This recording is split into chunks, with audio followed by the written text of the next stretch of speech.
presidenta. Buenos días, señorías. Bueno, me toca hablar el último por el turno sobre el prerrománico asturiano y, sinceramente, estoy muy de acuerdo con prácticamente todo lo que he oído. No con todo, pero sí con casi todo. Voy a intentar explicarme. Dijo alguien aquí que el prerrománico, concretamente la portavoz del Grupo Podemos, es un problema de voluntad política y de financiación. Y yo creo, sinceramente, que es así, que es un problema de voluntad política y de financiación. Y también dijo el portavoz del Foro que, bueno, pedir un plan director en esta Junta del prerrománico también se podría convertir en un clásico. Se ha pedido en múltiples ocasiones y, si bien este foro en otro, yo creo que todos los grupos políticos en un momento dado lo han pedido. Y que yo sepa, el Gobierno normalmente dice que está en ello. No me constan muchas declaraciones en contra de que haya un plan director del prerrománico, sino que están trabajando en ello.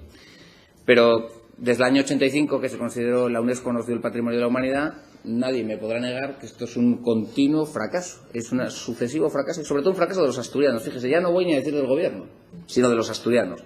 Porque realmente no lo hemos sido capaz de poner en valor. Y aquí me quería centrar. Es decir, yo creo, hablaba antes del patrimonio industrial y decía que primero hay que ponerlo en valor para que la gente se dé cuenta de la importancia que tiene y después podremos actuar sobre él. Creo que en el prerrománico ha habido un fallo de la sociedad. Fíjese, se lo digo, de la sociedad. No creo que la sociedad asturiana sea consciente del valor que el prerrománico tiene, primero como historia, como momento histórico, como dijo el Pro de Ciudadanos, único, un monumento histórico único, patrimonio común de todos los asturianos.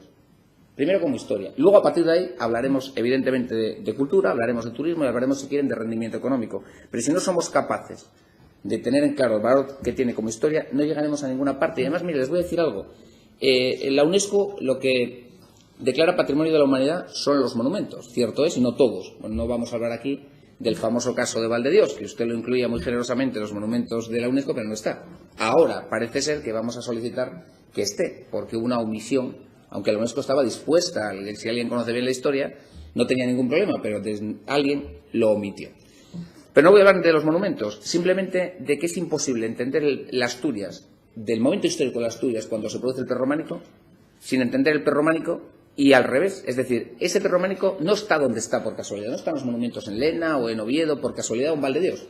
Tienen un porqué, que es la vertebración del reino de Asturias, tanto los monumentos civiles como los monumentos religiosos. Y nos explican una Asturias de la que venimos todos, y una Asturias que es germen de lo que después sería con los años España.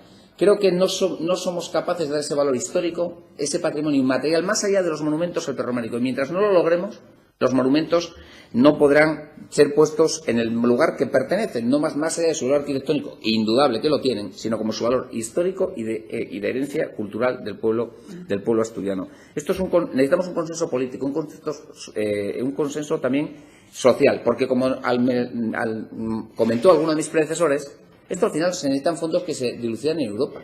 Hemos perdido muchas oportunidades de fondos que se podían haber acabado en el prerrománico y no se han llegado a solicitar, cosas que sí se ha hecho en otras regiones españolas. Y después, un tema muy claro, la financiación.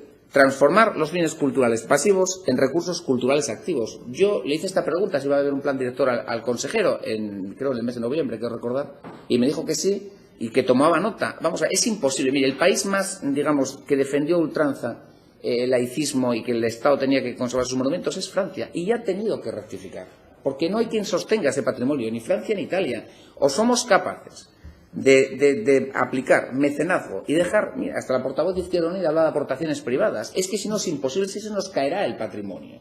Si no articulamos un plan más allá, que está muy bien las visitas y está muy bien su difusión, pero si no somos capaces de articular una financiación al plan, el plan se quedará como en los últimos 30 años, en un cajón, como está el plan de Nanclares y Capitel.